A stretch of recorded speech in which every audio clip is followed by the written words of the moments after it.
last few minutes, just do a quick sound check here. So hopefully everybody that's on can hear me. If not, at least you can see my lips are moving. So hopefully then you can address any kind of technical issues on your part. But I think we'll just give it a couple more minutes. I see Bill Dunn, one of our guest speakers, is here. I don't see the other person yet. So we'll just give a few more minutes for folks to join and get started maybe just a couple minutes after 9.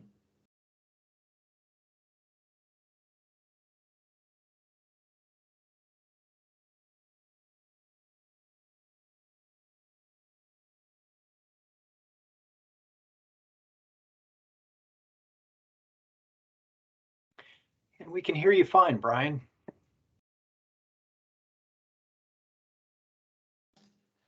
Sounds good.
All right, I think we're gonna get things rolling here. Is Brad Wansney on or somebody representing Brad? I don't see your name on the. Oh. I'm here. All right, perfect. Thank you. All right, so I'm gonna share my screen here quick. And like much of the move some things around here quick. Much like each of the presentations, we've got this first slide here just to kind of help with any potential technicalities that might happen due to bandwidth and other issues. So if you could just keep your mics muted so we don't have any feedback there, and your video off unless you would like to have your video on if you ask a question, or for Bill and Brad as you're presenting. We would that's very much appreciated.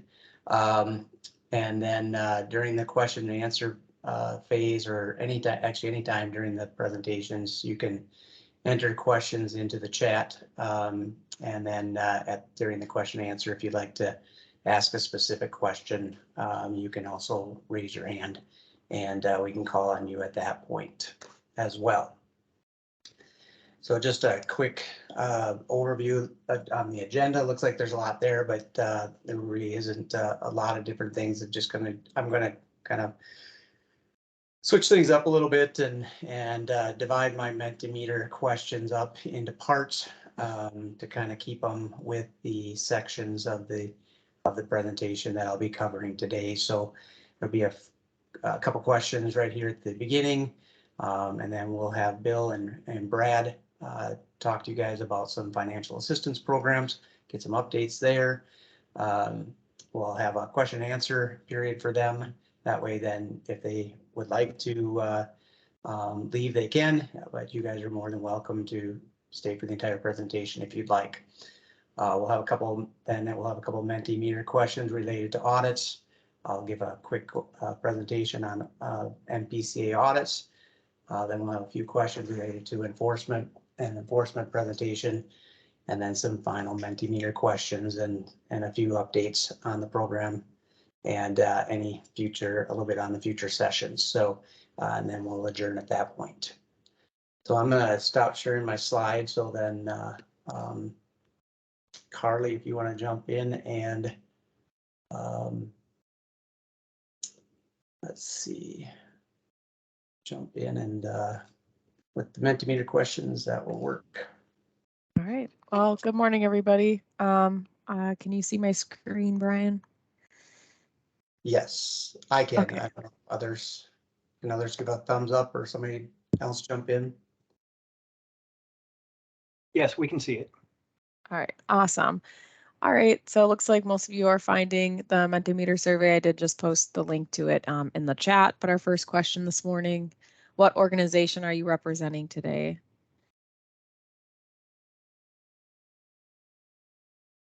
And then, as Brian mentioned, we will be using Mentimeter throughout today's session. So if you just want to keep that window open, whether it's on your computer or on your phone, that'll help you out as we move through today's presentation.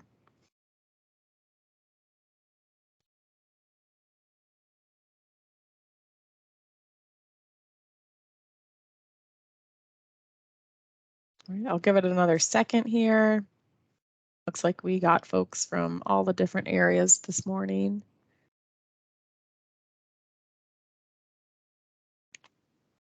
All right, so our next question, how long have you been working with the MS4 permit?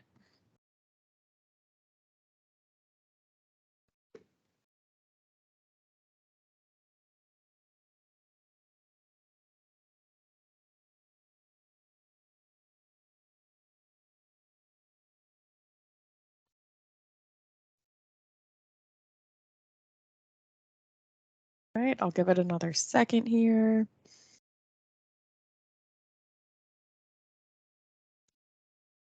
All right, and I'm going to turn it back over to Brian. Thank you, everyone, for doing those warm-up questions this morning. All right, thank you, Carly. It's always nice to see, who's here, what MS4s are being represented and the level of experience that folks are bringing to today, so that, when I go through my presentation, some of you are aware of things, maybe not, but it definitely is nice to know. So I'm going to turn this over now to, I don't know, Bill or Brad, whoever would like to go first, but turn things over to you and we'll go from there. Uh-oh, my background isn't official here. That's the first thing I have to change. Hi, everyone. Nice to be back. We try to start each session with a financial assistance update. And so we'll just start out once again with, what's the best kind of money? And I don't have the little quiz there. I'd go with someone else's money, grant money. This week, hopefully bonding money. That's all good money. But there's loan, because you gotta get money to do water quality improvement. So we already heard last month from Clean Water Partnership, they got 0% interest. I know I always pitch the SRF because that's low interest, better than any city interest rate. And then worst case is market rate. So that's not always ideal. And a real quick update, because it's the time of year where we are working on the project priority list. And I am having a struggle here, as usual. And so I'll do it this way. So again, the PPL this year was 235 projects for 1.8 billion, and there were 12 stormwater projects. PSIG list, healthy 26 projects, 3 stormwater projects. We got the bonding request down in the bottom, so we're trying to get money for the future. And this year we did have a record submission of 6 new stormwater projects for the PPL. Our PSIG deadline is coming up, so we'll see whether projects on the PPL will be applying for PSIG. I'd be remiss if I didn't tell everyone that half a year ago, there was a major infrastructure bill that went through. It directed huge amounts, historic funds to the SRF that stormwater projects are available to get. If you consider base funding, which we continue to get for the next 5 years, 1 pie, we're getting an additional $1.25 that grows to $1.50 for 5 years. The beauty of that funding is, unlike all other federal funding over history, has been that this is both authorized and appropriated. Usually it's a 2-step process. And throw questions in or call me anytime. Let's go back to the main focus of today, and our guest speaker today is Brad Wozni from Bowser, the Board of Water and Soil Resources. Here is a stormwater funding matrix. I dug it out. I haven't updated it for 7 years, but most of it's still accurate. We can divide it into the MS4 group, the top line, non-MS4, and then rural. And today, Bowser, our guests, they fund all, but of course, today we'll be focused in on what they offer. And here are the various conditions and grant or loan amounts that exist with these programs. And so again, we try to bring in the whole host of programs. And so at this point, Brad, can you jump on? I can. Thanks, Bill. Let me get my screen shared.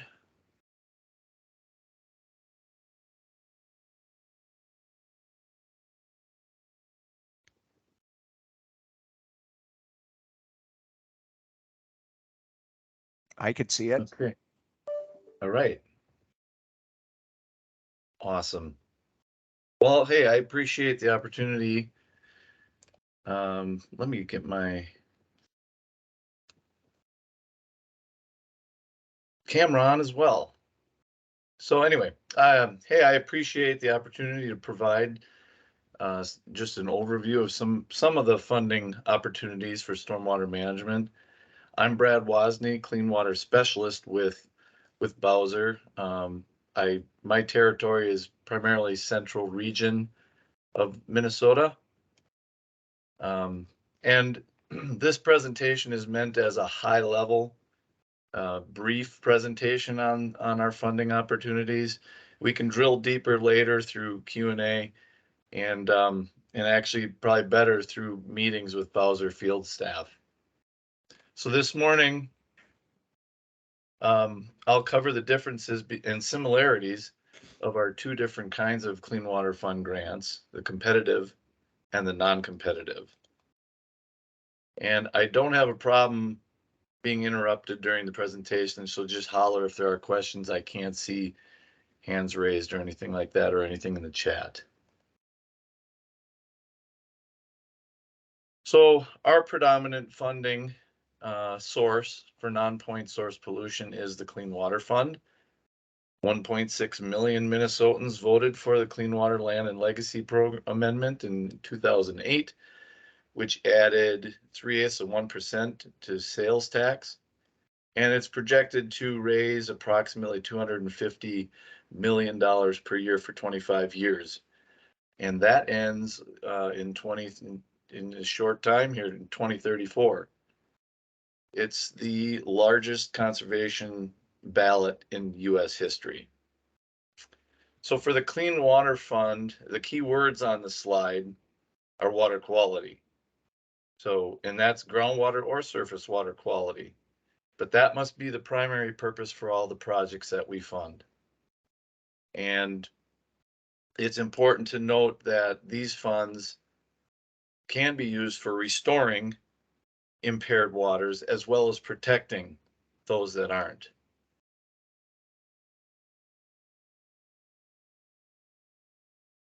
Ultimately, the Clean Water Fund projects must align with these 3 concepts, which you may have heard Bowser staff speak of ad nauseum.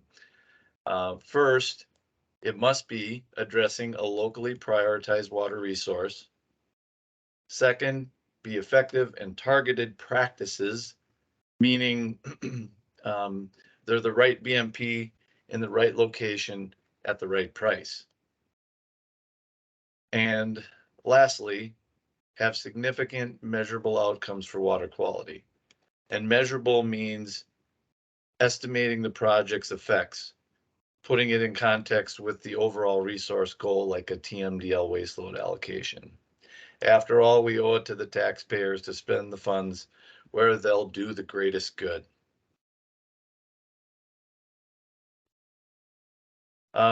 Bowser is transitioning from predominantly competitive grants to non-competitive grants. Over time, the non-competitive watershed-based implementation funding grants will greatly exceed those those of the competitive funds. And I'm going to present those differences right now.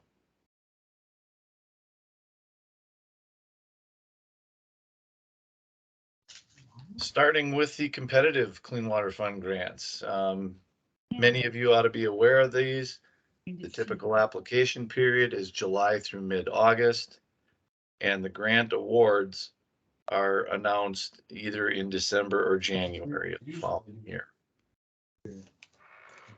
On average, there's 11 to $15 million available per year.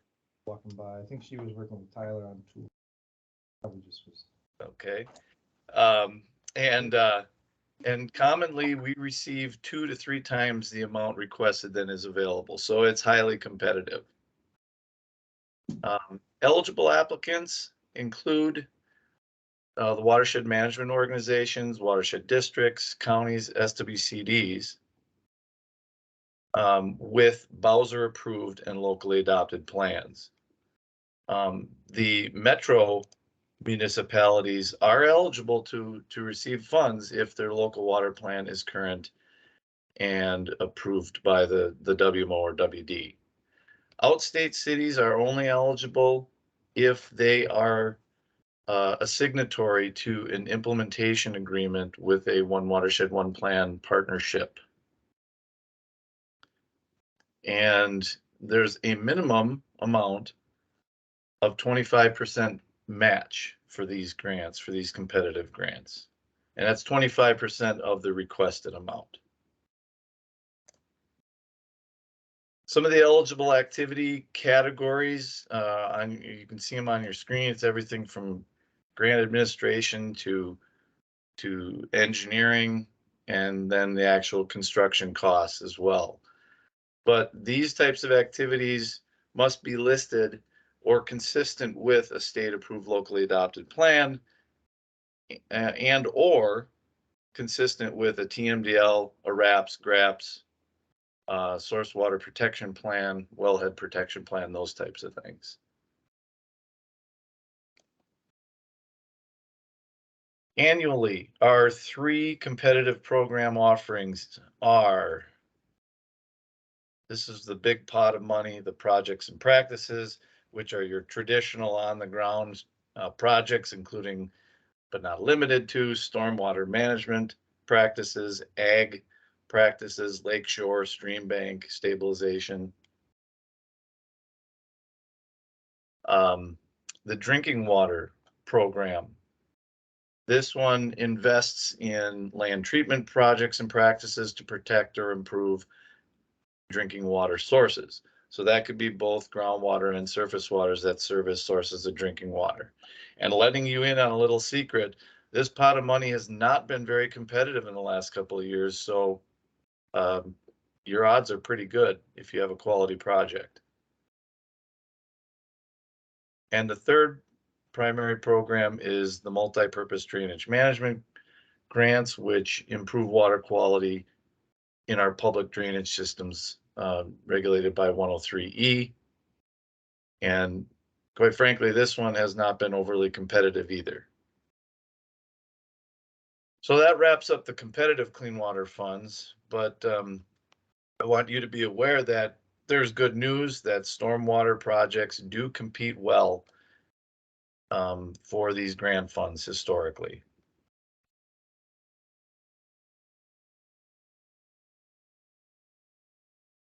On to the non-competitive clean water funds. This is a whole other process. These grants are called watershed-based implementation funds.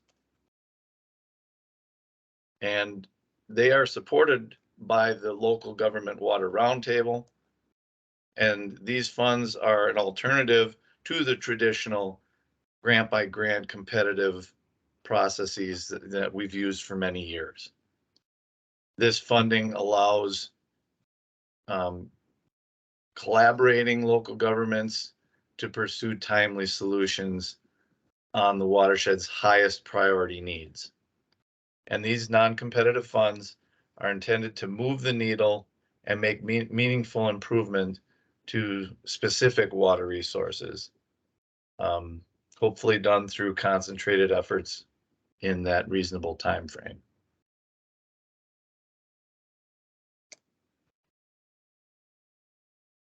All right, eligibility for these watershed-based implementation funds. Your typical local government units, counties, municipalities, soil and water, conservation districts, watershed districts, and WMOs. I'm going to delve into the municipality portion here in the next slide. But again, those LGUs must have a current and approved plan.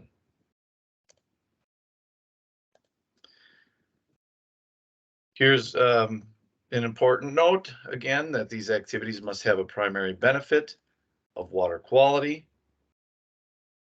And the eligible activities must be identified in the implementation section of one of those state approved plans that you see on your screen. So that's a slight difference than the competitive funds. So metro cities, you're eligible to receive these grant funds, but the activities or projects that you apply for must be listed on in one of the plans on your screen, on the screen. Outstate cities, similar to the competitive pot, you must be a signatory to the implementation agreement associated with a One Watershed, One Plan partnership. Otherwise, if you don't have that, then we encourage you to partner up with an eligible entity. So, outstate cities, you should speak up and get involved in the One Watershed, One Plan process if you have water quality project needs. And finally, with this grant program, it is a 10% non-state match.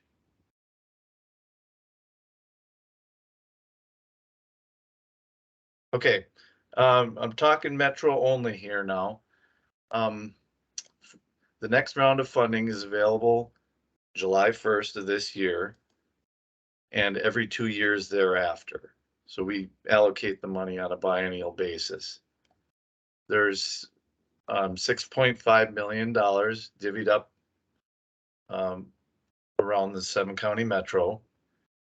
And because these funds are non-competitive, they're being rolled out into 27 allocation areas, which largely follow the Metro Watershed District WMO boundaries, except for the areas on the fringe that may be involved in a One Watershed, One Plan. Previous allocations were rolled out at different scales. We've done the county, we've done it at a county scale, and then we've done it at a larger watershed, kind of a 10 HUC level. And you can see the funding formula here. That funding formula is the same metro and statewide, except in the metro, there's a minimum of 75,000. And the funding formula for outstate includes a $250,000 base amount.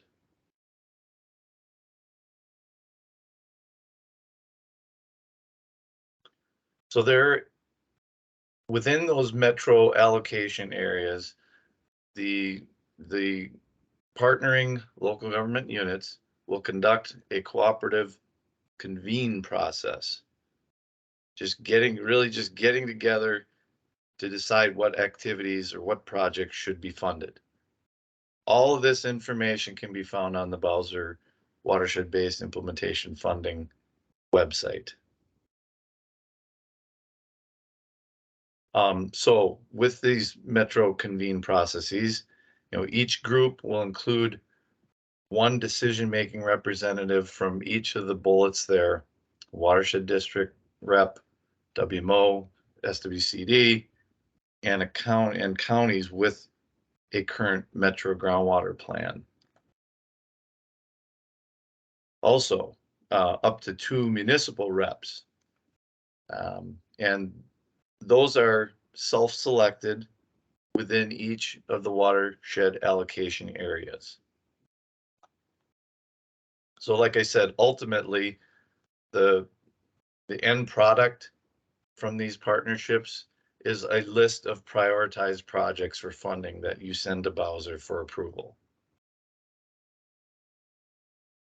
Okay, that concludes the section on non-competitive funds. Now, I'd like to just briefly list some of the items that are common, items and policies that are common to both funding options.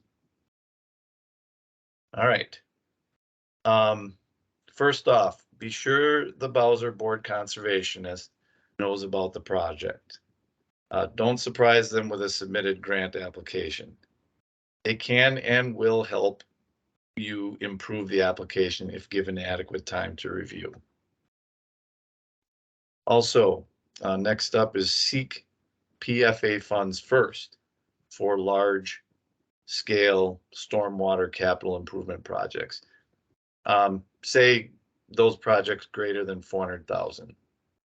And maybe Bill and I can bat that around later. And then most of our grants are for 3 years. They essentially allow 3 growing seasons worth of construction.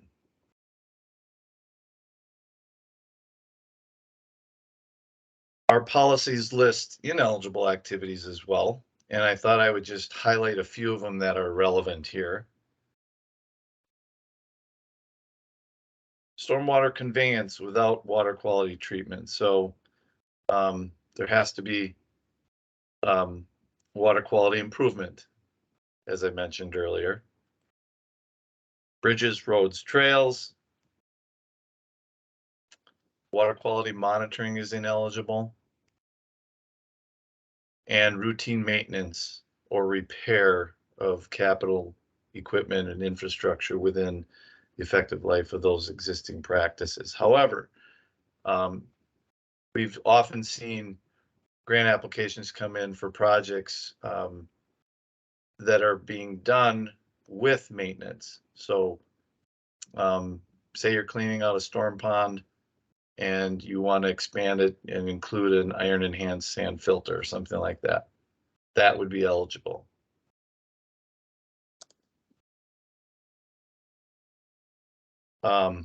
Development and delivery of educational activities and curriculum that do not lead directly to implementation of water quality practices.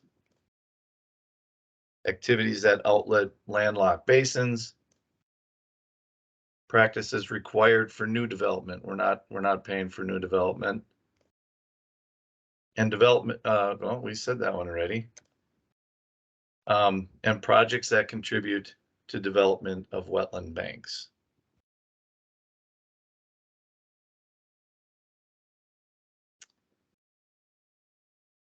All right, that wraps up the that portion of the presentation. Almost done here. There's a smattering of other grant and easement programs that we administer as well. I encourage you to sign up for our Gov Delivery newsletters and email blasts. You can just go to our homepage, scroll to the bottom, and you'll see a subscribe button to click. Highlighting a few of these that may be relevant to your municipality or your MS4. The RIM Wellhead Protection Easement Program. So again, it's funding for long-term easements and in lieu fee or fee title purchase of property. So it restores and protects areas where drinking water supply areas have been designated as highly vulnerable by Department of Health. Soil health grant programs, they're both for surface and groundwater concerns. And and wetland banking. You know, that for those of you unaware, that is part of the Minnesota Wetland Conservation Act. Last thing for me is to show you how you can find your friendly neighborhood Bowser Board Conservationist. If you go to our homepage, up in the right-hand corner, you'll see the word contact. And that takes you to this page here, the Bowser Staff Contacts page on the left side. Highlighted here, you can see on the left side of your screen, the work area maps.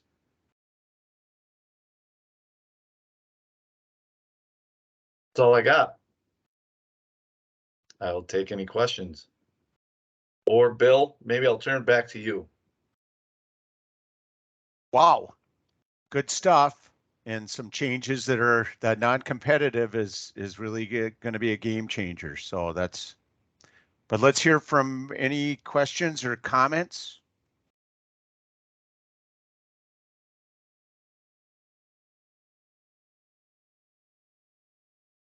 Well, we oftentimes get asked, who do we apply to? The PPL, or do you apply to Bowser? And, you know, I think the city has to decide, once again, what kind of money do you want? Want someone else's money? And then you got to figure out from there. So I think size of project is a big one for the PPL. And I think having a long range, very well-defined project area and scope, bigger rather than smaller BMP.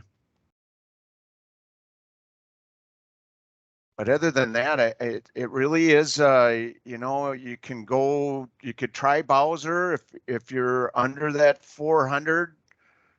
And if you don't get Bowser, we had a couple of them come to the PPL this year because you can redo in Bowser, right? Are you limited to just one chance? No, not at all.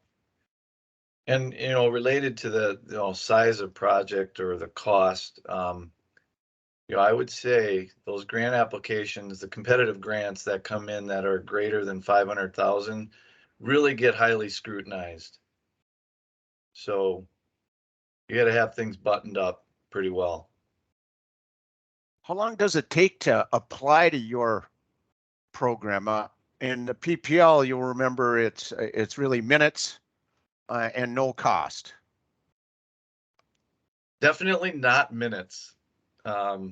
We have 10 or so questions that focus around that prioritized, targeted, measurable concepts.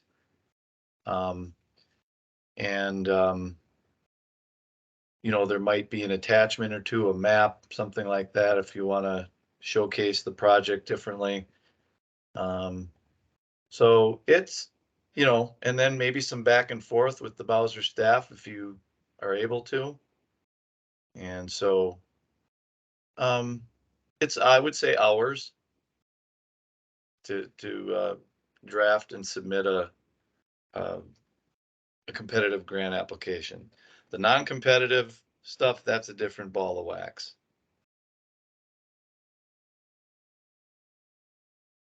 Well, Brian, that's all we had for this meeting. Right. And thank you, Brad and Bill. I appreciate you guys taking the time to chat with us today. We often get asked, is there any money available? So it's always nice to know what's out there. because we can't know all of that. So it's nice when we can have folks come in and let us know about those things. So I know Carly and Dwayne were gonna watch the chat for me. So I don't know if there were any questions in there. I'll do one thing. You'll note that water quality improvement is a requirement to get on the PPL, and it's a requirement in Bowser.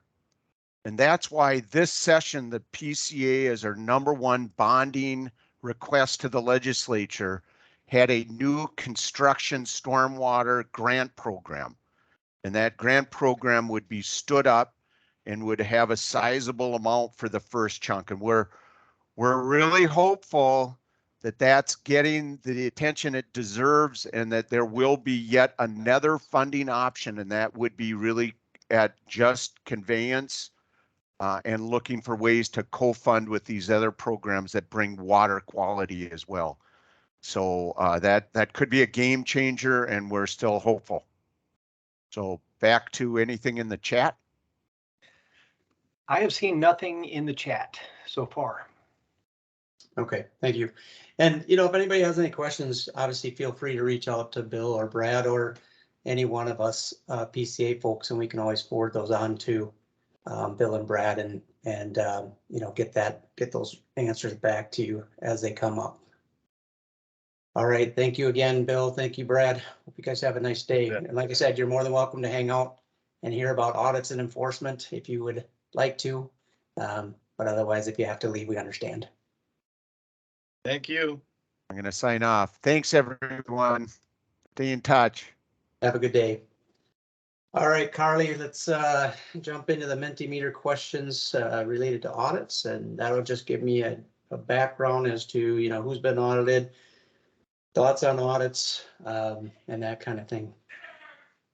Yeah, all right. So everybody, I did post the Mentimeter survey link into the chat. So if you can just click on that, or maybe you already have it up from last time. But the first question here, there is support from my local leaders to develop, implement, and enforce a strong stormwater pollution prevention program. And just a reminder, these are anonymous, so we don't know who's answering in what way. And as Brian said, it just gives him a good basis going forward into his presentation.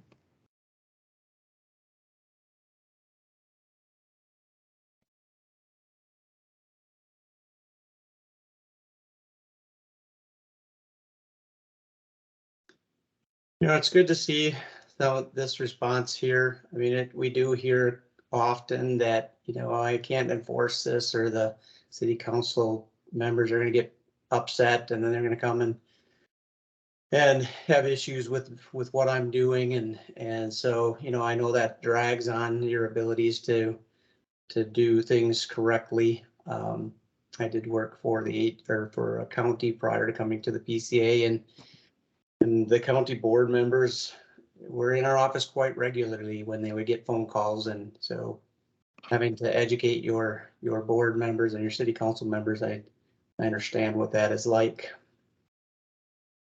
All right, I'm going to move on to the next question here. Have you participated in an MS4 audit conducted by the MPCA?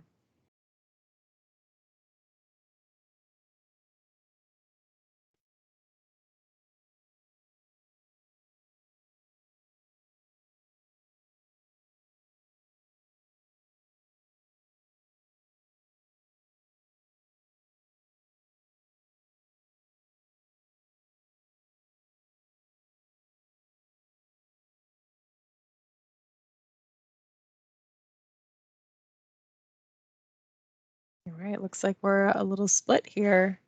I'm going to move on to the next question here in a second. Looks like folks are still answering.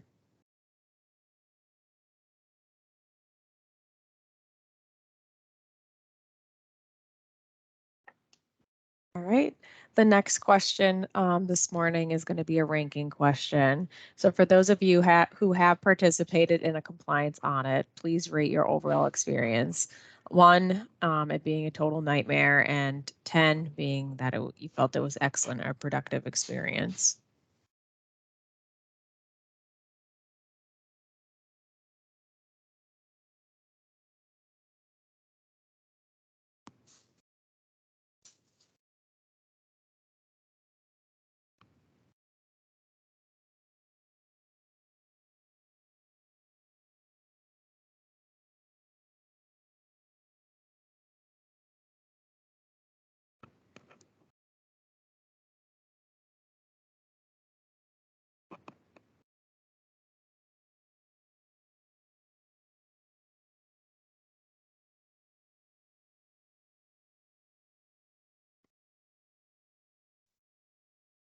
Well, I guess I'm not, it's sad that Total Nightmare is taking the top of the list, but hopefully today's presentation will help with that, and because our goal is not to, to make it undesirable, but hopefully we can provide you with some facts or tips today that will help make things go smoother the next time. And I also understand that when folks get enforcement, especially elevated enforcement, that kind of sours the taste too. So, keep that in mind as well.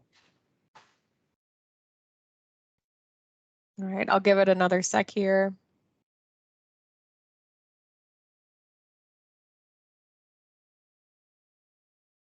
All right, our next question, for those of you who have participated in an MS4 compliance audit, what suggestions would you have for the MPCA to improve future audits? And again, this is anonymous.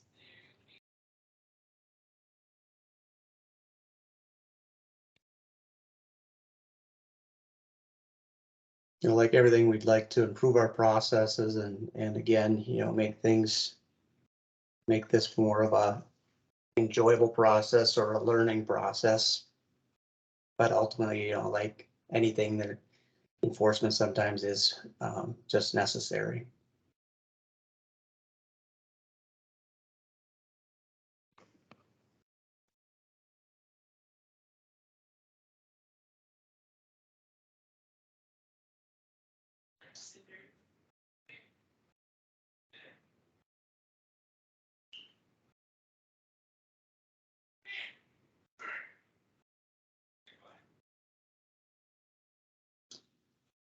And I will touch on in the presentation about the notice part and and some of our issues with our the number of audits that we're supposed to get done to meet EPA commitments and that kind of thing, and where we can be flexible.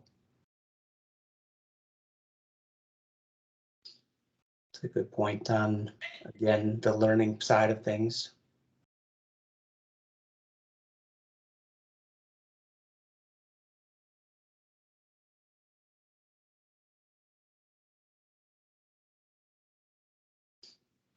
And the in-person walkthroughs will definitely be touching on that today. Obviously, those options were halted, during the COVID periods. So we're hoping to, if that's something folks would like, hopefully we can get back to those kinds of things.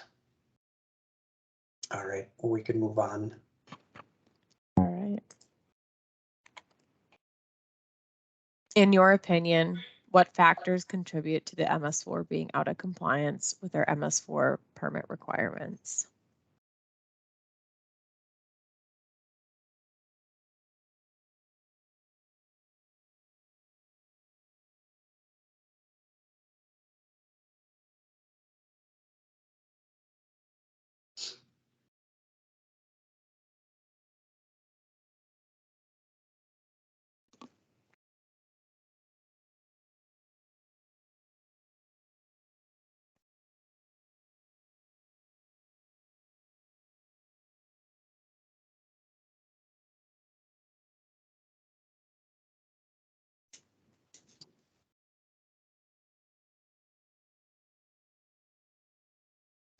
Those are both great points.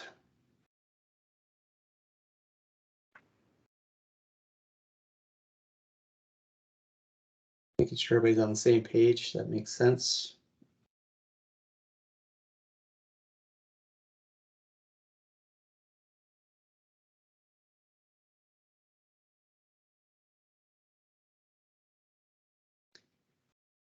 These are all good things for us to consider, and obviously we'll try to help or make adjustments where we can to maybe alleviate some of these, but or provide education or fact sheets or something that would help.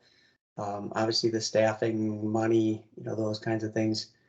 There isn't much the PCA can do with those, but thank you. These are all great comments, and definitely keep those in mind as we're moving forward. Brian, I think that's a perfect point to end on. I can turn it back over to you so you can jump into your presentation. All right, sounds good. All right, bear with me. I've got multiple screens open, so I have to move some things around. So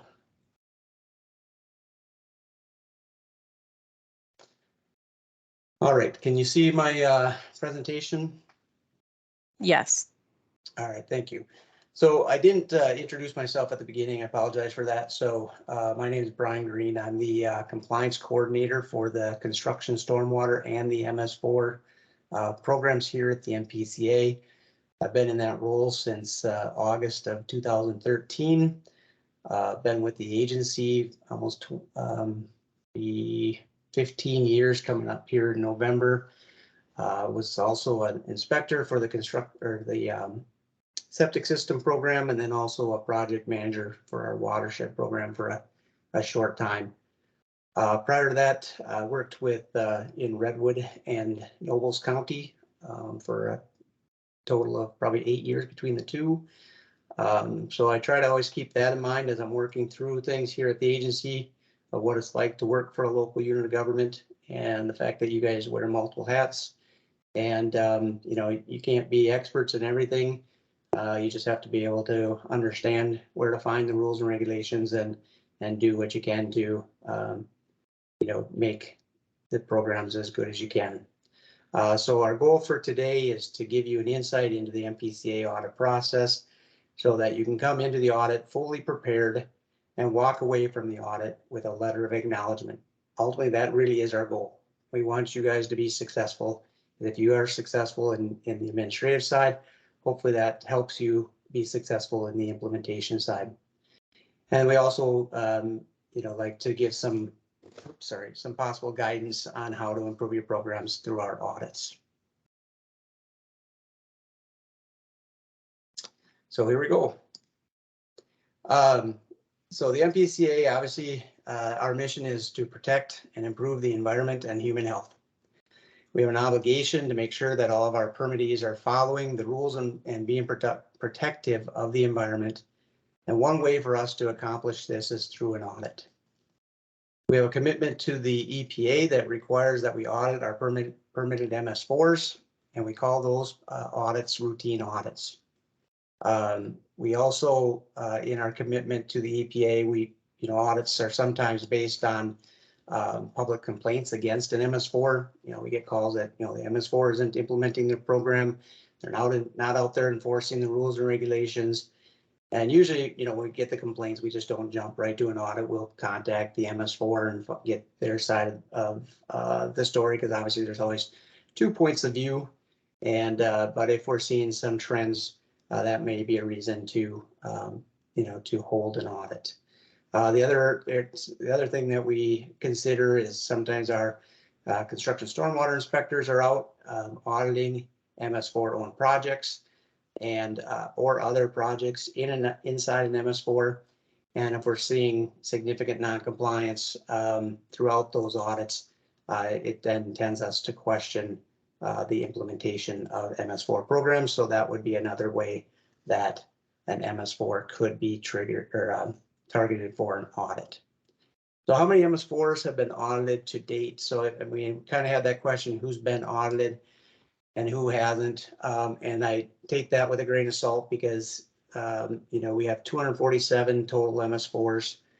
We've audited to date 156 of those MS4s, but a lot of those were, quite a while ago. And so current staff maybe weren't involved in those audits of those MS4s.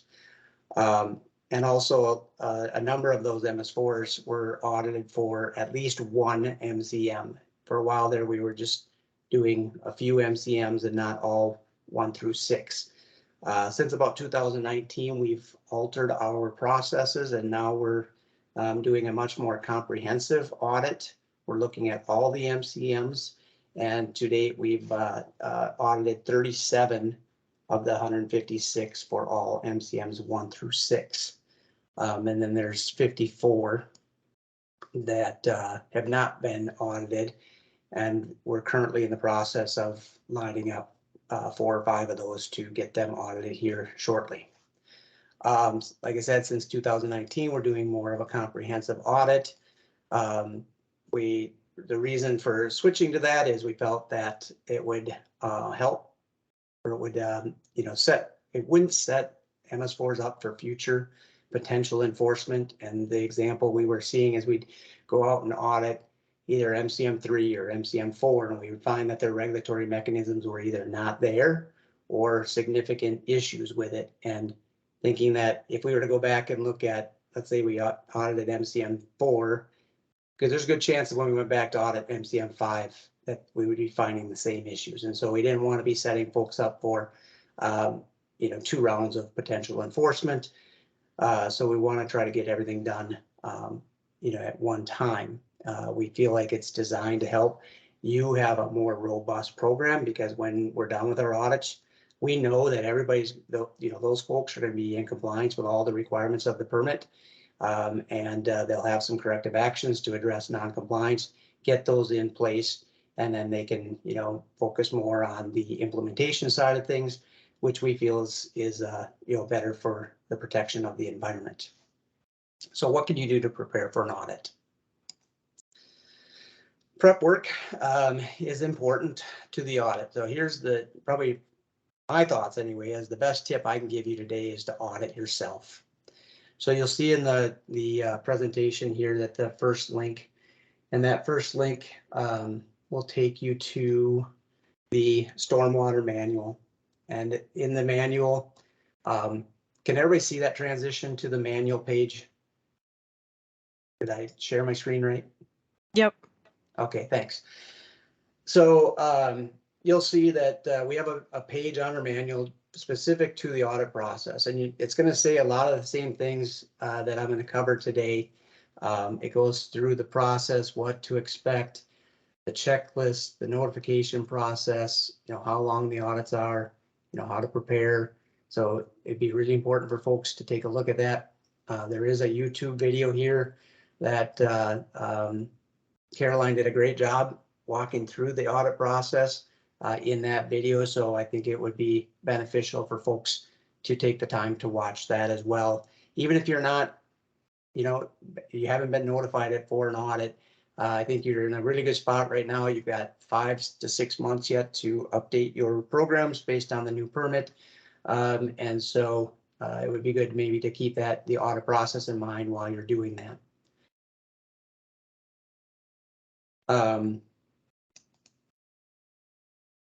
So again, I touched on taking advantage of updating your program over the next 4 to 5 months, 5 to 6 months. Look at the MS4 permit as you're doing that. The nice thing about the new format is that it's line item by line item of the requirements, and it really is a checklist that you guys can use. And to be honest with you, when we look at the documents I'll show you here today, we mirrored our checklist and our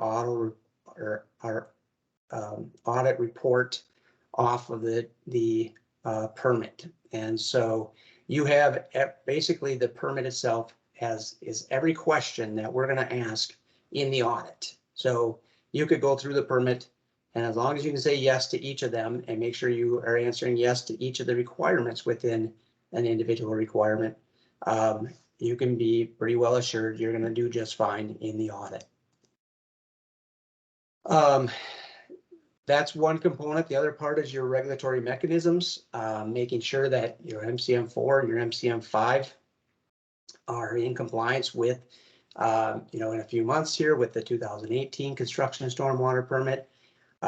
So you definitely want to take a look at that. And that's the other link here on the page that will take you to another, you click on that or go to that link, and it'll pull up this page. On the manual, the 2018 Minnesota construction stormwater permit, you can go through that to make sure you're meeting, that these requirements, at least the requirements for erosion, sediment, and waste control, are in your regulatory mechanism.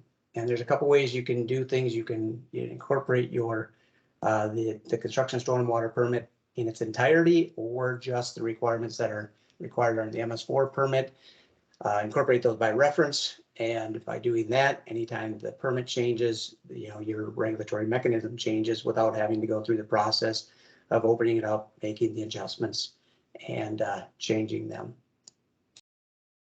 So that's definitely something, you need to do. There are a few folks that will be audited though. Oh, and just before I jump there, if someone from the PCA would be willing to drop those links into the chat, that would be awesome. Then folks can have those. We are conducting audits, obviously, through this process of updating, and we have to do that just to continue to meet our EPA goals.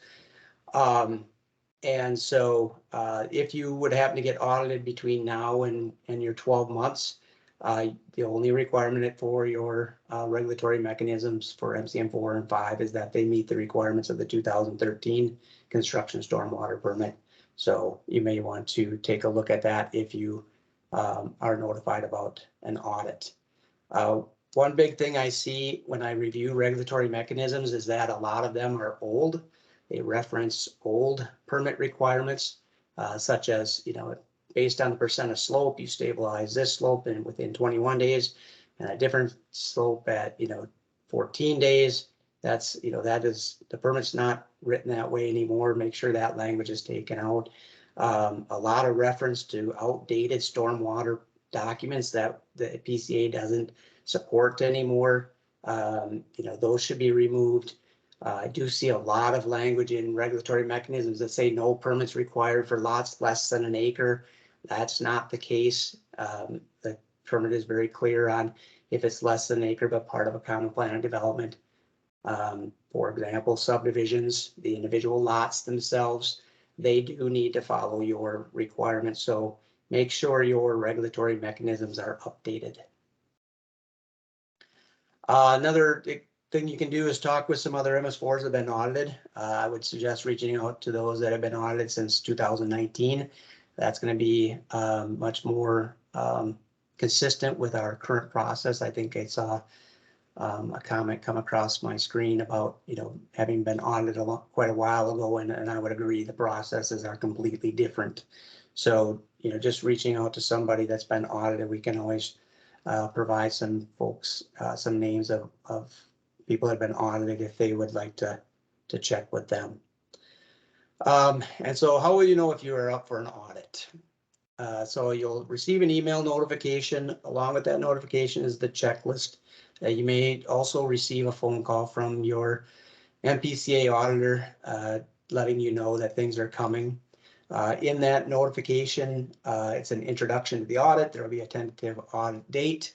Try to confirm a date for an audit with your MPCA contact as soon as possible. That way we can get that calendar or that date on the calendar. It allows flexibility for the MS4 to have the right people at the audit. We're not, again, I'd be fine with 20 people in the room if each and every one of them had a specific role to the program that it's best for them to answer it. I know that's not going to be every MS4. Some have only one, some have multiple, but we want to make sure the right people are there because, again, we want to get the right answer or get the complete answers when we do our audits. And also by getting that on the calendar, it makes things go along a lot more smoothly and also timely. The notice will talk about what MCMs are going to be addressed. Again, we are currently addressing all MCMs 1 through 6, and then you'll get the audit checklist. And again, like I said, it kind of mirrors the permit, and I'll show you here an example shortly. Also, there will be a date for submittals in there. That's usually ranges from 2 to 3 weeks. I know that seems like a very short amount of time. But again, we're trying to get all of our EPA commitments in and audits to them. So we have to do, what we can to keep things moving. If for any reason, you feel like you just can't meet that deadline, reach out to your MPCA staff person as soon as possible, and we'll do whatever we can to accommodate as much as we can. But we can't just discontinue audits during the, in the big time, usually when we hear this the most is during the construction season. We cannot discontinue our audits. So we'll try to do the best we can to accommodate your request for maybe an extension. And then also the notice will include a link to a share base so that you can provide your information to the MPCA, and that's where we pull everything from there. So what is an audit checklist? So I'm going to quick share the audit checklist with you. And just so you get a look at what that looks like. And so you'll see here, it kind of goes through, the overall program management, mapping, and then all of the MCMs. And like I said, we basically restated the permit. So it's very easy to follow, and it's very consistent. And so when this is an example of one that was submitted to us, I felt like it was a really good example of what we would like to see. But, this name of relevant attachment wouldn't normally be filled in the version you're going to get in the notice, but you'll see these check marks. So what we try to do, there's a few items that we just know it's easier for you guys to share during the audit. And so those items will not be checked in the audit checklist. And usually we try to keep put a little note in there that you should be prepared to show those at the meeting. And those will be like your maps, where your outfalls are, your stormwater BMPs. If you've got your facilities inventory mapped, that would be something, your priority areas that they're mapped, looking at that stuff during the audit. Otherwise, if they're checked, that's something that we would like to see or have you provide to us. And also when you fill this out, by putting in which documents you're submitting and where they comply with the permit requirements, that definitely makes it a lot easier on us, which means then the audit will go much smoother, because if we can't find it, we're not sure, we're going to end up creating a question, and then it just, kind of a waste of your time to submit information if we can't figure out where it's supposed to go.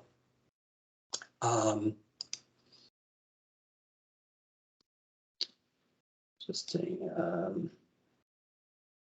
oops, sorry. Just making sure I covered everything there. So make sure you read the audit checklist completely and carefully. There is a lot of information in there that that we would like you to cover.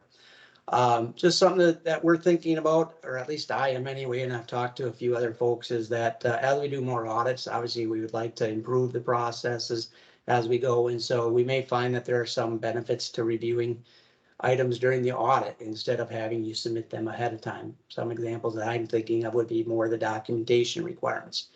And again, as long as you guys are prepared up front to know that, you can come to the audit prepared to show us, the documentation requirements, because a lot of times what gets submitted is like this huge file of documentation, and a lot of it is information that we don't need to know about. And so it gets kind of daunting. We miss things. And so, like I said, maybe it'll be easier to do it a different way, but just something to keep in mind if we do ask you to come to the audit prepared to show those things. We're trying to improve our processes. So now you've received the audit checklist and you've submitted the information to the agency. What's next? And for us, sometimes it does feel like we're deciphering Morse code, because like I said, a lot of people like to just send everything that they can possibly think of, hoping that it will meet the requirements. And so be thoughtful with what you submit. Just don't throw everything at us. Look at what you're submitting, see where it fits within the checklist, identify on the checklist which requirement you're meeting with that item. And I think that will eliminate, some of this just throwing everything our way. Do a thorough job in submitting clear and concise information, because this will limit the number of questions that we will have to ask at the audit to determine whether or not an item is compliant. And I think that obviously will make for a much more enjoyable audit, because we can talk more about, improvements, so we can talk more about, anything else that you would like to cover in that audit experience. And to be honest with you, if I review documents that don't have anything to do with the requirements, I tend to then create more questions. Makes for a longer audit. Plus, it's a waste of your time and my time. So there's just some tips to make that process go a little smoother. As we create our questions, if we find that some of the questions require some prep time on your part, we'll do our best to get those questions out to you in a timely fashion so that you can come to the audit prepared, because us asking you a question in the audit that you have to go back and find the information for doesn't keep things timely. I'd rather give you the time up front to get the information so that we can have a good audit. And so now we're ready for the audit. What does that look like? So this kind of addresses a couple of the comments, but prior to COVID, we did face-to-face audits, and sometimes we had this in-field component, which was more of a technical assistance component. But so moving forward, obviously, due to COVID and everything else, we had to switch to all virtual meetings. We've definitely found some benefits, significant benefits to virtual meetings. They're easier to schedule. You get a lot more people there if it's only going to be 4 hours of your day or 3 hours of your day, than if there's drive time and everything else to accommodate everyone's schedules. But it has restricted our abilities to conduct these in-field inspection components. So usually audits are a half day to a full day for the actual audit. Sometimes we'll identify the need for additional information during the audit, and so that we may request you provide that to us in emails. And we've even had a few audits that have needed a second meeting. Again, the audits are more comprehensive, so in theory, the goal is that if we address all the administrative side stuff, through this first audit and some of the implementation, that we can get the administrative side stuff in order. And so then subsequent audits, we're really just looking at any updates to your programs, and then it allows us to focus more on the implementation of the program. So now that the restrictions for all virtual meetings have been lifted here at the PCA, you may see an increase in face-to-face audits. I definitely plan on going back to the face-to-face, because again, for that field component. And the field component would be anything, we go out in the afternoon of the meeting and look at a construction site, some outfalls, and look at how you're conducting your inspections. The specific construction site would not be identified prior to the meeting. It would be identified more at the meeting. We would come prepared because we can look at our construction stormwater permit page, and we'd have a list of sites that we could go look at. But again, the whole point is to follow you around, to have you ask questions for us, point out things that maybe have been missed, try to get us all on the same page as far as interpretation of the permit, the implementation of the requirements, what's expected, that kind of thing. Because obviously there's a lot of benefit to the PCA and the MS4 telling the contractor the exact same thing. And again, at this time anyway, field inspections are a learning tool, and any issues that we see or concerns that we might have of that in-field component is for technical assistance. Our goal is to help you guys move forward, help us all get on the same page, and improve that implementation part of the program. So virtual versus in-person audits will be up to the individual inspectors and the MS4. So please let your inspector know if you, which you would prefer. And we'll try to accommodate as much as we can. So what can you do to make an audit a success? Like I said, you have everything you need at your fingertips right now. By looking at the permit, you have every question we're going to ask you in an audit related to MCMs 1 through 6 and the map. So be prepared. Manage your files and do that right now. Know where you keep your documentation. Maybe you need to update your documentation process. Maybe you need to update your training processes. Make sure you review the MS4 permit on the documentation record, so you're documenting all the requirements. And by managing your files, putting them in a location that's easily accessible, that's definitely going to help you be more successful in the audit. Don't be nervous. I know that's easier said than done, but we give you a detailed checklist. And like I said, you have everything in front of you now to be successful. Know your electronic map, because we are going to have you cover that in the meeting, or have the right person there that addresses your mapping program. And another big component is the implementation and enforcing of your program. Be consistent when you're out doing your inspections. Make sure your construction sites are in compliance with your regulatory mechanisms. Hold those folks responsible for compliance. Document what you're doing. By doing all of this, it demonstrates to us that you're implementing your program, and obviously it'll make the audit go much smoother.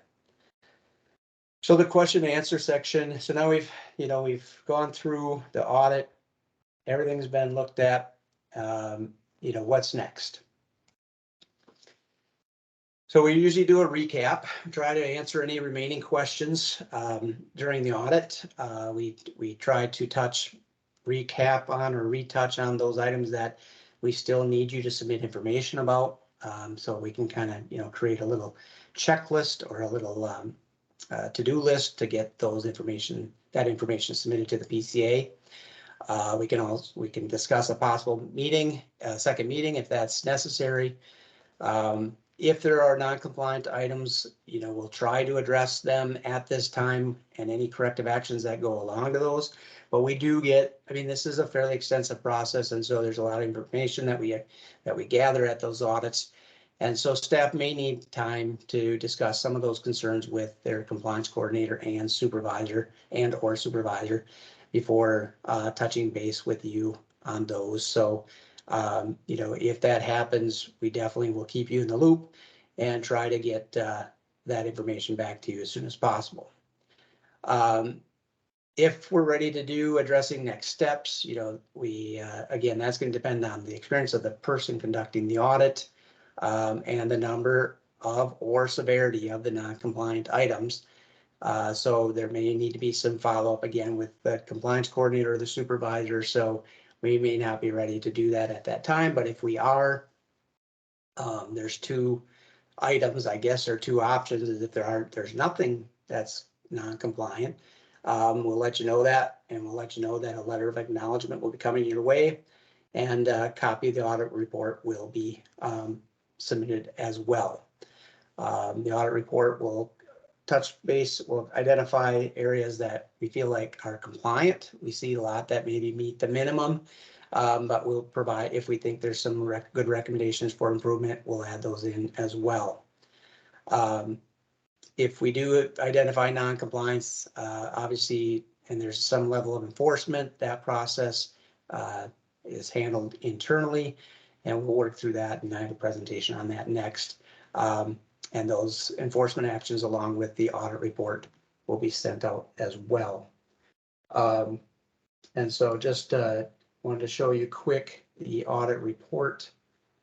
So it just has this contact information, who was there, time, date, that kind of thing. But each section, again, spelled out exactly like the checklist, spelled out like the permit, compliant, non-compliant, not inspected, or NA.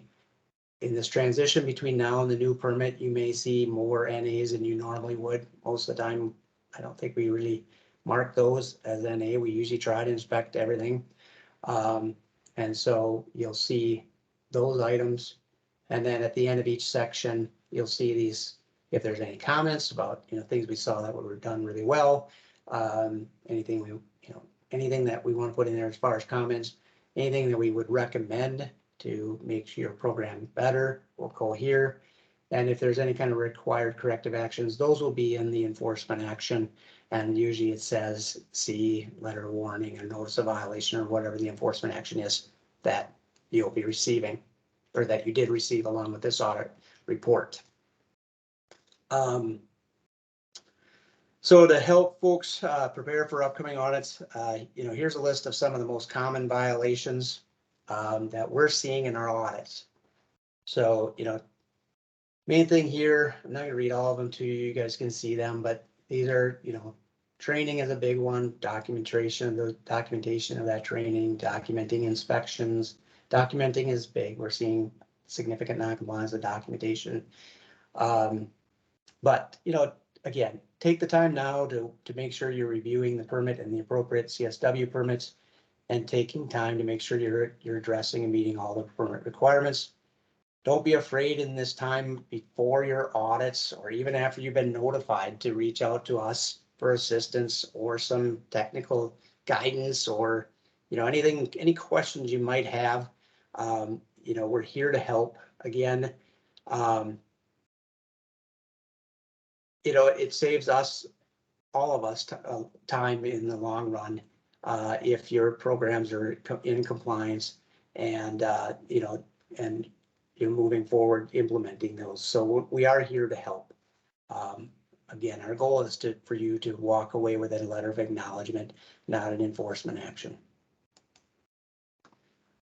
All right, so that's everything for the audits. So I think we're going to jump to some additional questions, Mentimeter questions related to enforcement, and then I'll jump into that. Let me see, I gotta get the right slide up here to stop sharing. I'm Brian. I'm presenting my screen, so you're. Oh, you are, so everybody can see that? I think so, yeah. So this question, have you been involved in an MS4 enforcement action with the MPCA? And then it lists some examples of what those enforcement actions might be.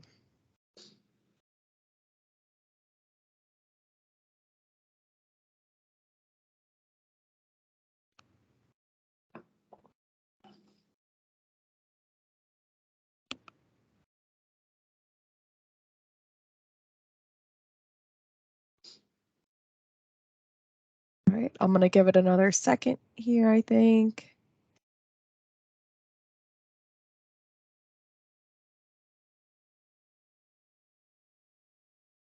All right, I'm gonna move on to the next question. What could the MPCA have done to improve your experience with the enforcement process other than taking enforcement? Other than not taking enforcement. Oh, yes, sorry.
Like I said, we're trying to develop documents along the way to help with interpretation of the rules, help train folks, and obviously that takes time. And like all of you, staffing is a concern here at the agency as well. But we'll do our best to try to accommodate as much as we can, moving forward.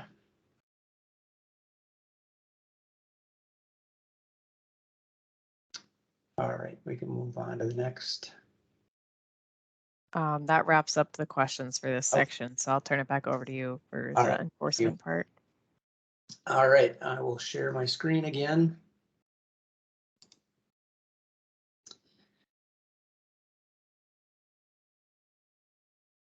So enforcement. Brian, Yes. there's 3 questions in the chat related to the audit process. You want to cover those quick before you move on to enforcement? Yeah, we should have time. I just want to make sure everything gets covered, so we can do that. Okay, the first question is it possible to get for these folks to get their hands on copies of the audit checklist, audit report form, these materials that you were talking about ahead of time? And I responded, absolutely, we're happy to share these materials. And I don't remember if what we have out on the web right now available for download, or if right now we're just prepared to send out upon request any of these materials. I don't believe we have those available on the web, so they would be something that, we store on our internal hard drive, or our internal X drive. So it'd be a matter of just folks sending an email to your MPCA contact, and we can definitely send those out. And we will also look into putting some of these materials maybe out there for people to utilize as they would like. The next question is how far back, number of years, is documentation necessary to be submitted? And I think they're referring to, like, when we do an audit, how far back are we looking? And so I responded, for any given audit, we usually have a 2-year look back period, but the regulations generally require that a permittee hold on to their records for 3 years. Yep, I would agree with that. And that will be spelled out in the audit checklist. When we send that out to you, for the documentation components, we'll put in a time frame of what we would like you to submit. Yep. And then the last question, Carol Andrews is asking, for a county public works department, who do you consider to be all field staff? And I guess that's specific to a county public works department. And I did not respond in writing to that, but I would I would say that anyone who works outside of a building, who is out in the field, regardless of what their duties are, what their position is, I think is what we would consider field staff. Right, so for the few counties I've audited, I mean, we still, you've got your county sheriff's department, they're out and about, so they should be trained. If you've got any kind of an agreement with, a municipality on fire, usually that's addressed through the city, but if they're not an MS4, you should try to work with someone to, provide that training with them. Would be any summer staff or seasonal staff, or, your parks folks, anybody that's out in the field, I guess is how we've answered that question, that, that could come across an illicit discharge, and then, what they need to do to report that. And that's all the questions we have for now, Brian. All right. If there's more, we've got that time at the end after the enforcement talk to cover it as well. All right, so the audit's been completed. We've identified areas of non-compliance, with the permit. What happens next? And I know the word enforcement seems like a harsh word, but we've identified non-compliance, and now we have to enforce the permit requirements to get compliance. So what tools does the MPCA have available to us? So here's a list of the most common tools we use. We do have other tools that are available to us, but those are usually used when we're we've exhausted maybe these tools, and we gotta ramp things up. So it's not something we use very often. I would say less than 1% of the time. So I'm just going to focus on these. So we have a couple non-monetary penalties, or non-monetary penalty tools. That's the letter of warning and the notice of violation. We consider the letter of warning a low-level enforcement action. It's something that the PCA auditor can make a determination upon themselves. you know, it's a written warning. We don't do verbal warnings here at the PCA. Everything, even if you have one violation, is addressed through a letter warning. The notice of violation is considered an elevated action. It goes through a process that I'll touch on, a forum process, including some folks to talk about that. We have streamlined that process a little bit here at the agency, but it's still a group of individuals making the decision, not just the case lead. Each of those actions, well, actually all of our actions have corrective actions associated with them and timelines for meeting those corrective actions. And some other elevated tools that the agency uses are the schedule of compliance, or SOC is what you'll hear us say quite often. And that looks a lot like a notice of violation in the fact that you know, there's no upfront penalty for the violations themselves. There's just a back end penalty that if you don't meet your corrective actions on time, we can assess a daily penalty until you do. And so those don't get used very often. They're a negotiated document.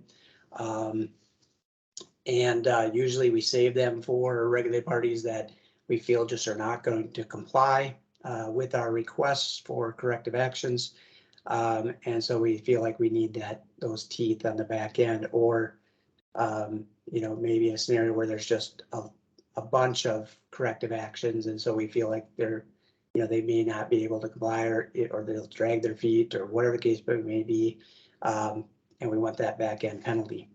The administrative penalty order is probably one of our more used penalty actions.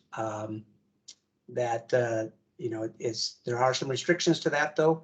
We can only issue penalties up to $20,000 with the use of an administrative penalty order, and there's a limitation on how quickly corrective actions have to be done. So with an APO, all corrective actions would have to be completed within 30 days. So that does get a little restrictive when we're dealing with regulatory mechanism updates and maybe some other requirements of the MS4 permit.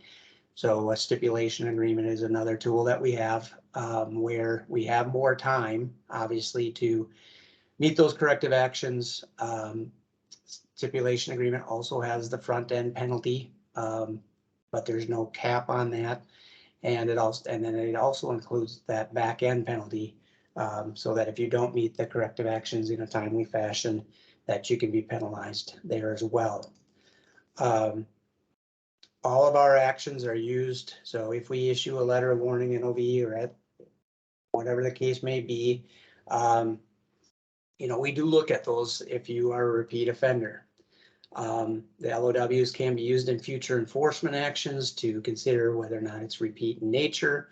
And if we are finding repeat, it might mean that, you know, the first time around it was a letter of warning, but now it's an NOV or it's another tool. It's a reason to elevate to a different enforcement action. As far as the elevated enforcement actions, they do carry more weight, and so we use those for our discussions to consider, again, repeat in nature. Was there a willfulness or knowledge component? You know, at this point now you should know the rules anyway, but now you've been cited for the rule citation or whatever you're in non-compliance of, and you still didn't fix it, or you're in a violation of it again, and we can assess additional penalties for that. Again, elevation of the action. So if it was an NOV in the past, maybe it's time to go to a different tool. And then, like I said, any enhancements to penalties. And I touched on that all enforcement actions will have corrective actions.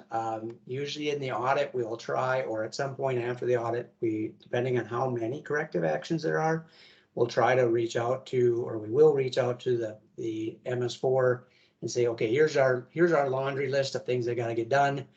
What's a reasonable time frame for accomplishing that? And understanding that we want you to have the best program you can.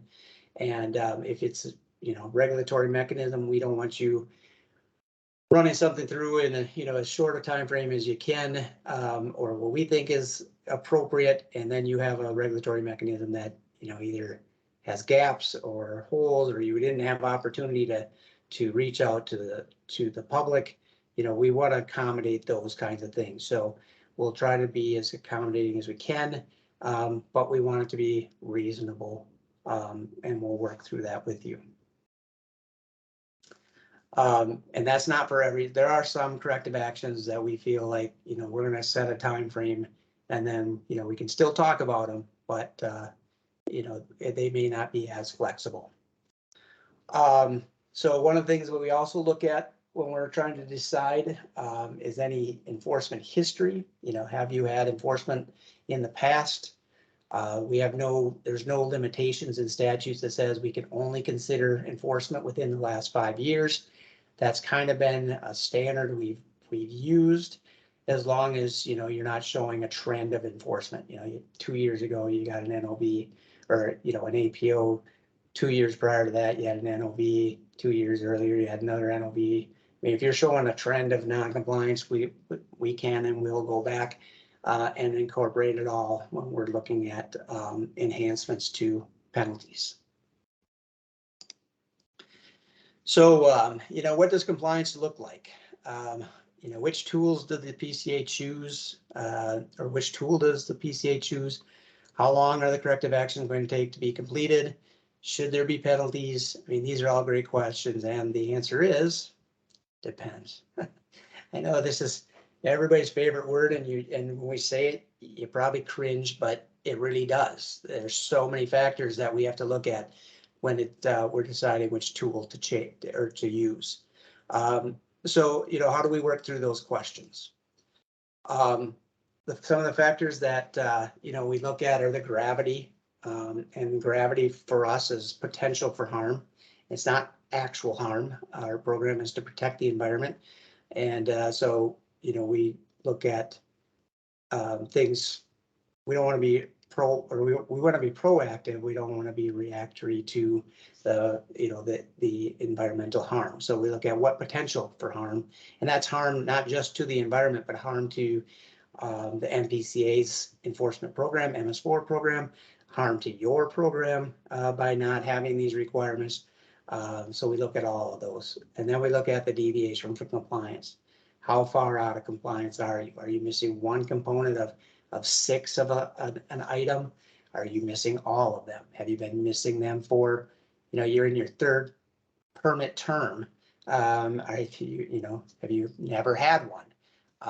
We look at all those things when we're trying to figure out what tool we would use. We look at how many violations are there. Are any of the violations repeat in nature? Again, enforcement history. Have we had to take enforcement in the past? The relevance of the non-compliance in the overall program, that kind of is the potential for harm. But if you don't have a regulatory mechanism, do you really have a program for, let's say, MCM4? And then how long have you been in the MS4? Like I said, number of permit cycles. And then we got to decide, do we forum or not? Is this an elevated enforcement action? And so if we have to forum, what is the forum? And that's, like I said, for all actions other than the letter of warning. And like I said, the forum does get tweaked a little bit for like an NOV. It's not as, when I talk about forum, I'm going to talk about if it's, something with a penalty. But a forum for an NOV is a little shortened version, just a few less folks, but same concept. And so the forum is an internal process that we use for deciding the enforcement tool, and if there's a penalty, what that penalty should be. Who attends those forums? It's the case lead. They're the ones that pull all the information together. They present it to the group, and others at the forum would be me as the compliance coordinator, Dwayne as the supervisor. Our attorney is there, and we have 1 to 2 other senior level staff that attend those forums as well. And the purpose of that is so that the reason for the forums, it takes out personalities. It's maybe something went south in the audit, and folks are out thinking the PCA is just out to get me, or that that auditor didn't like me, and so By doing it this way, it's the forum that determines the penalty and the enforcement tool, not the individual that did the audit. We also use the forum for consistency within the program related to the violations and around the state. So we try to, you know, as we're talking through the violations, we're going, all right, what have we done in the past? Is it a similar sized MS4? What did we do with them? And so again, trying to keep that consistency from, you know, with the violations, tools for those violations, and keep that consistent around the state. Again, you know, penalty as well, trying to be as consistent as we can on the penalty, but just like everything else, no two MS4s, no two construction sites, no two industries are exactly the same. So they all have their unique circumstances, and we try to factor that in as well. And the other reason for the forum is it is part of our process. It's been a part of our process from when the agency started taking enforcement. It's part of our enforcement response procedures. It's withstood the test of time. It's gone through court appeals. We rely on it for its consistency and its process. We can go in front of a judge and say, we do the same thing for anytime it's elevated enforcement. Here's the process we follow. We treat everybody the same, and that has helped us be successful when we've been appealed. So what happens when an enforcement tool with penalties has been chosen? I'll focus there. So just a little bit of background on that. There's a couple statutes that give the agency the authority to issue civil penalties, and one talks about penalty amounts. So that I believe that's 116.072. That's the statute that allows the agency to issue penalties of up to and equal to $10,000 per day per violation. So penalties can get pretty steep. I've yet to be on one where we've used, $10,000 per day per violation for every single violation. But it is within the authority of the FPCA to do that. The second statute kind of outlines the things that we are required to consider when calculating penalties. And those are, again, the gravity, the potential for harm, deviation from compliance. That's what we call our base penalty. That's everything. All of our enhancements are based off that base penalty. So we get the base penalty for all the violations. Some of the things that we can do to, we do what we call lumping. If we feel like the penalty is getting too high, we might combine some violations into groups and assess a penalty for the group instead of just each one individually. That will help kind of keep that penalty down. In scenarios we look at, when we're looking at the potential for harm and the deviation from compliance, we're looking at, again, how far out of compliance. Minor, is it minor? Are you minor out of compliance? Are you moderately out of compliance? Or are you majorly out of compliance? And that, based on all of that, we calculate the penalties between $0 and $10,000 per day. Once we have the base penalty, we look at, we're required to consider willfulness and recklessness. And I kind of talked about those before. Do you know the requirements? Should you know the requirements? Have you had past runnings with the PCA that we violate, or we've cited violations? So now you really should know them. Did you know the rules and you were reckless in how you were addressing them moving forward? All those factors, we can assess the base penalty, assess an enhancement to the base penalty. We look at that enforcement history also. Are they repeat violations? What time frame was it? 1 year ago? Was it 5 years ago? All of those kinds of things. We'd look at that for an enhancement to the penalty. The other thing that usually or will increase the penalty is economic benefit. Did you gain economically by doing non-compliance? It's not did you get a profit from it, anything like that. But by not doing inspections, obviously there's money being saved. By not documenting things, there's money being saved. And so those are factors that we would look at for economic benefit. And then we're also required under statute to consider other factors. And that can be lots of different things.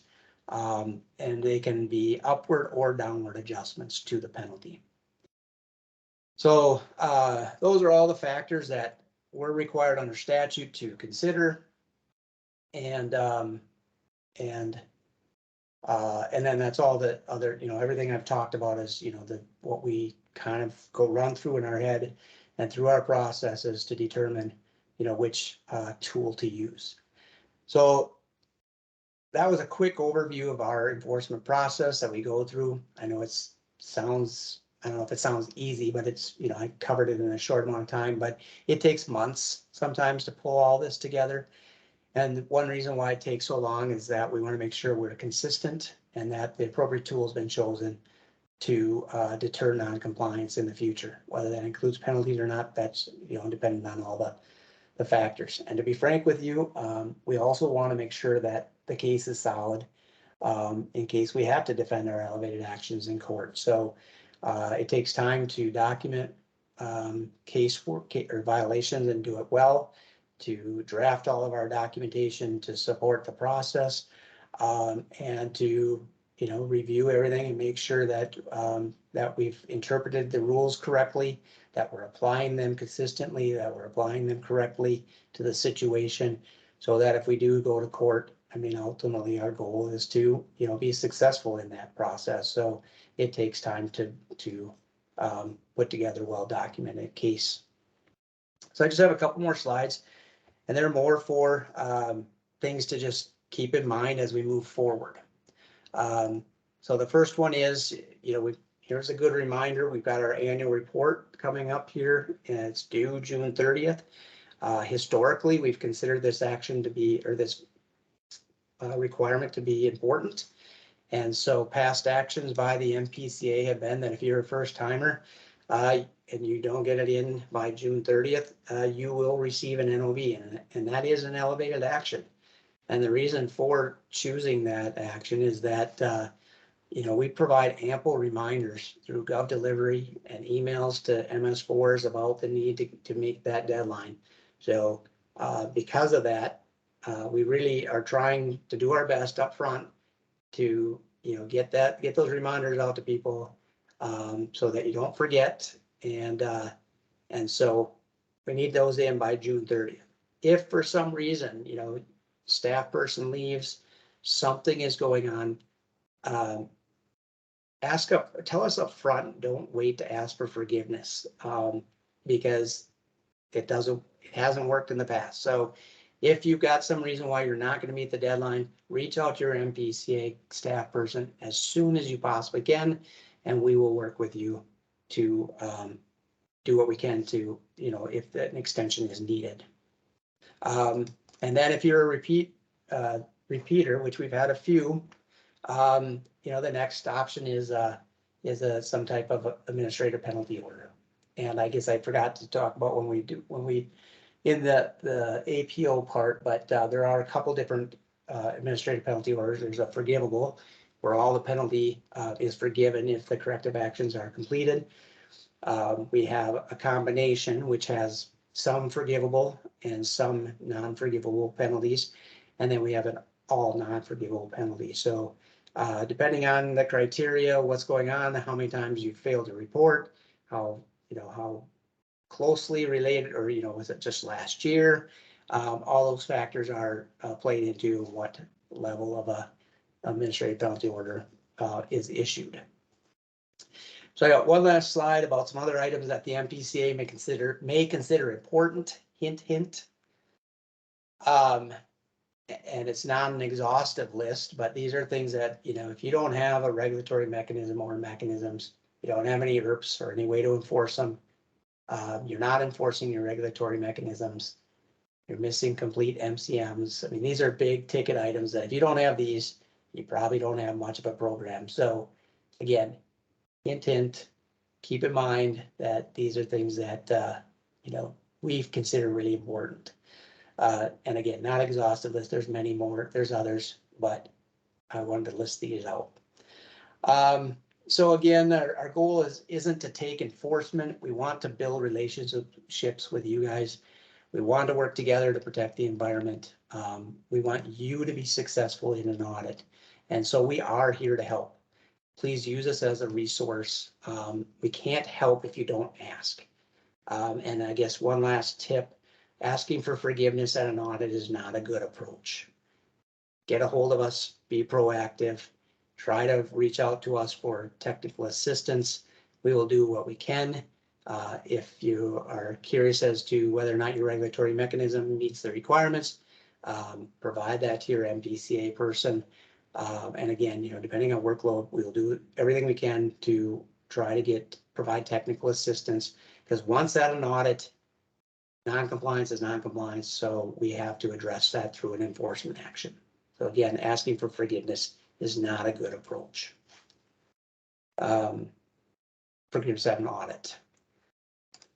So I think that's all I got. I know that's a quick down and dirty of our enforcement process. Like I said, it's not as simple as a few slides make it sound to be. But I am open to any questions that folks may have.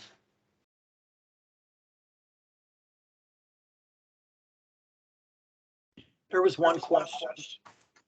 Have any cities been audited twice yet? And I answered that question in the chat and I said, not that I can recall. Yeah, right now we really are focusing on trying to get to everybody once at least, and then we'll have to get back together after that's done and see what we want to do to choose MCMs or choose folks for audits moving forward from there. It's not, I would say it's not that out of the realm. I mean, if we were to really get a bunch of complaints or have some really good reasons why we should audit somebody else, we could, or audit somebody twice, we could definitely do that. There's no restrictions that says we have to audit everybody first.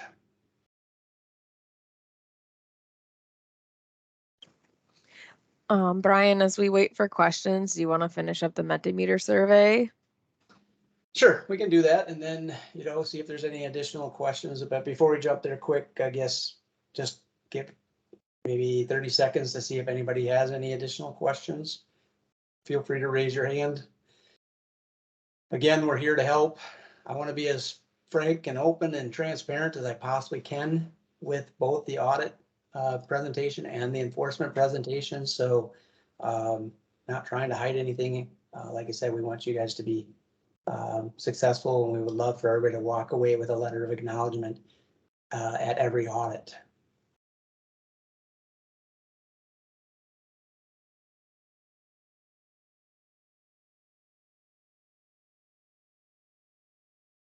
All right, we'll jump into the last few Mentimeter questions, and then just do a quick question answer if anybody thinks of anything, and then I'll cover my last couple slides. All right. Well, I have the Mentimeter survey up here on the screen. These are just kind of our wrap-up questions here. So what guidance or materials would you suggest be developed and made available by the MPCA related to today's topic?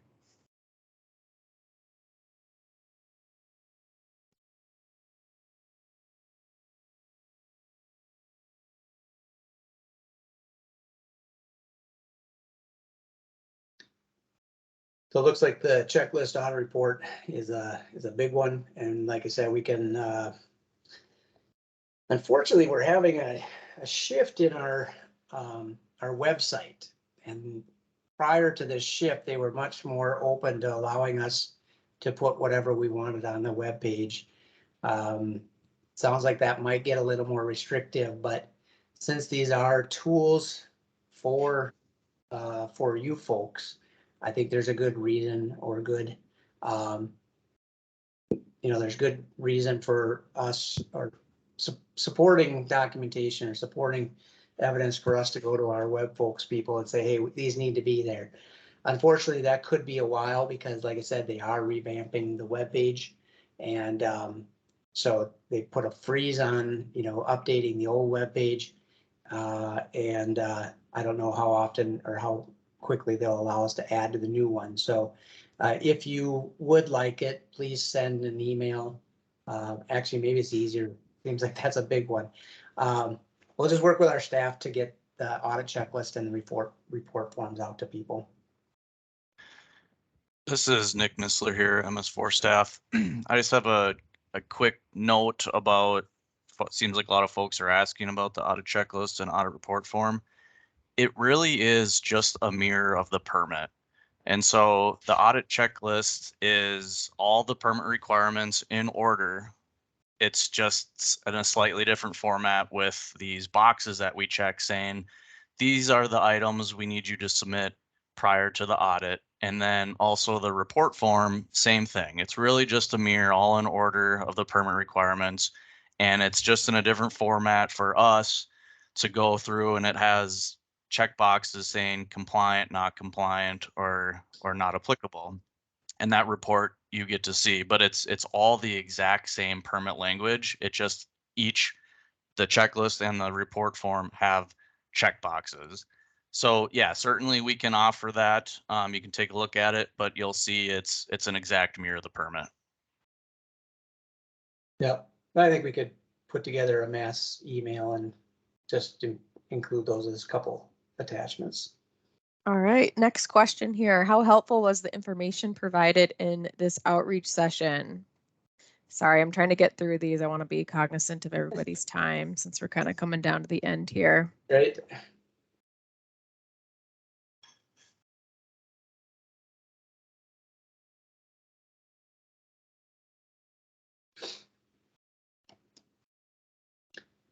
I'm glad we were able to at least get a few new items out there for folks.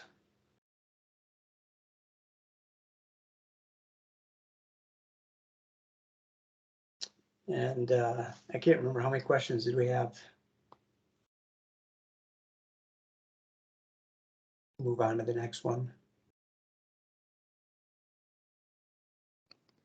So we have now covered MCMs 1 through 6, TMDLs, and the audit and enforcement process. What topics would you like to see in future monthly outreach sessions? I'll leave this up here, and then Brian, there's a couple questions in the chat. If you want me to read them to you, you can answer them. Yeah, well, if people are filling this out, yeah, that would work. All right, so Samantha Berger asks, how is the letter of acknowledgement or failure presented to the city? Is it sent to the city council or to the representatives working on the audit? Yep, real good question. Letters of warnings will be sent to the MS4 contact that we have, the person we reached out to set up the audit.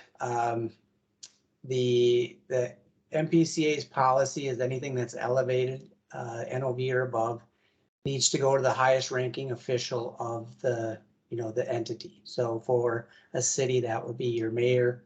We will CC the folks that were at the audit, or at least the MS4 contact.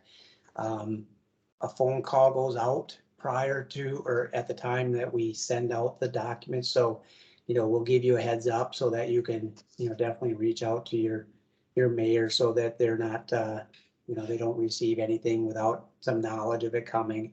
We'll call them as well, but we want to make sure that nobody's being caught off by surprise. But part of the enforcement process is to keep you guys in the loop along the way. So we'll do our best to kind of let you know where things are at. If we have to forum when that's going on, and the outcome of the forum, so that nobody is, because like I said, sometimes it does take a while. So we want to make sure nobody's caught off or caught by surprise.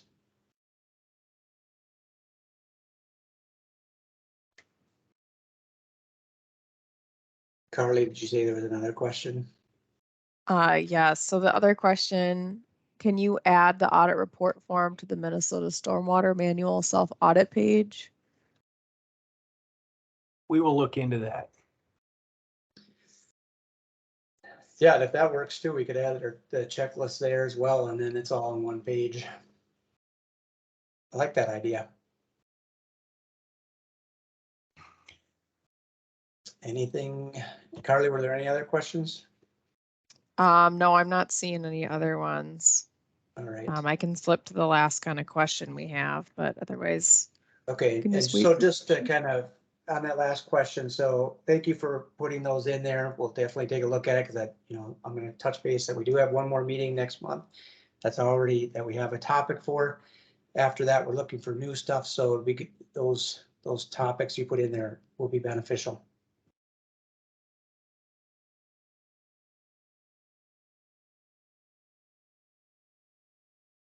Here's another open-ended question, how can we improve future outreach sessions? I think this is kind of a common, or a question we ask at, the end of all of our sessions.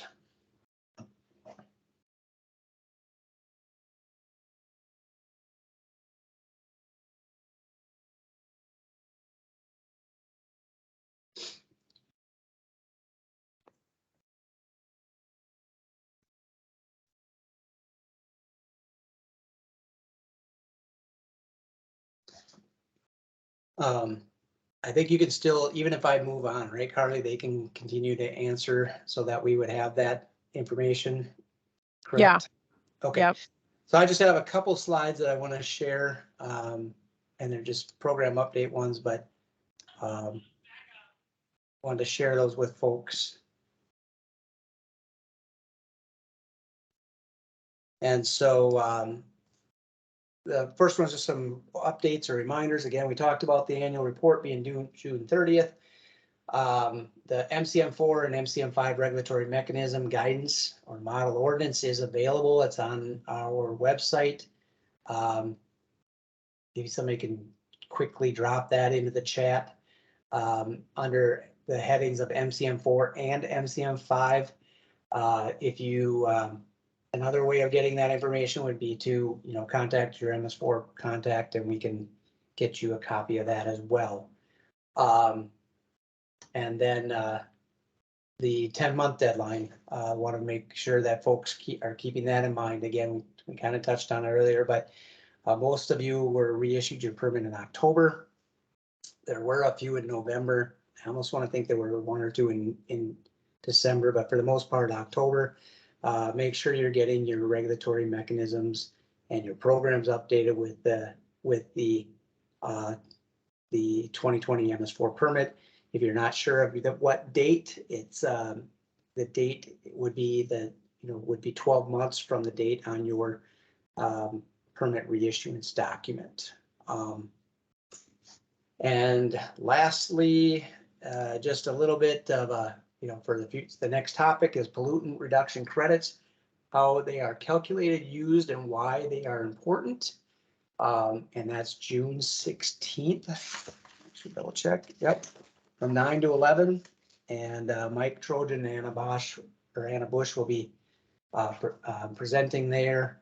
And if you have any questions ahead of time, here's the link. So thank you everybody for your time. Thank you for the questions. If you think of questions, down the road, feel free to email me. Like I said, I'm trying to be as transparent as I can through this process. Again, I can't stress enough to reach out to your MS4, your MPCA MS4 contacts if you have questions ahead of time, trying to get stuff where it needs to be, so that when we go to the audit or do an audit, everyone can walk away feeling feeling good, or at least feel like that it was a successful meeting. All right, that's all I got. Thank you so much. I think that's 11 too. Carly, one last, were there anything added to the chat? No, I didn't see any other questions come in. All right. Well, everybody have a nice day, and thank you again.